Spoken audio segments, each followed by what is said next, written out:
आयो हजुर आयो, के आयो भन्नु होला, नयाँ वर्ष आयो। म पूर्व प्रयोगकृत हाल कलाकार पवन कुमार अधिकारी। आज 81 साल चैत 31 गते अर्थात् 81 सालको अन्तिम दिन। भोलिबाट 2082 सालको प्रारम्भ हुनेछ। 82 साल नयाँ वर्ष। मेरा आफन्तजन, इष्टमित्र, दाजुभाइ, दिदीबहिनी तथा देश विदेशमा छरिएर रहनुभएका सम्पूर्ण नेपाली मनहरूमा नयाँ वर्ष, नेपाली नयाँ वर्ष 2082 को मङ्गलमय हार्दिक शुभकामना व्यक्त गर्दै यसै हेरीफेरीमा मैले एउटा सानो रचना तयार गरेको छु, जुन हजुरहरूमा पस्किन गइरहेको छु। हजुरहरूले मेरो रचना हेरी सुनी प्रतिक्रिया जनाइदिनु होला है त। सुरु गरेँ।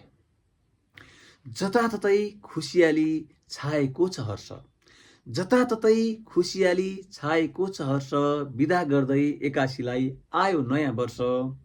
81ले हात हल्लायो भाइ बहिनालाई, 82ले बोकी ल्यायो 12 महिनालाई, 82ले बोकी ल्यायो 12 महिनालाई। यो संसारमा सधैँभरि बस्न कसले पाउँछ, यो संसारमा सधैँभरि बस्न कसले पाउँछ, पुरानो नै नभइकन नयाँ कहाँ आउँछ।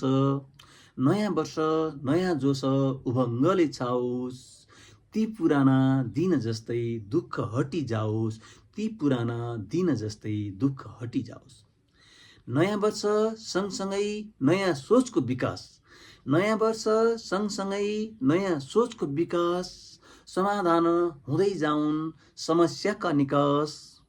भाइचाराको नाता रहोस् नेपालीमा सब, भाइचाराको नाता रहोस् नेपालीमा सब, दुःख पीडा नहोस् भन्छु कोही कसैलाई अब, दुःख पीडा नहोस् भन्छु कोही कसैलाई अब।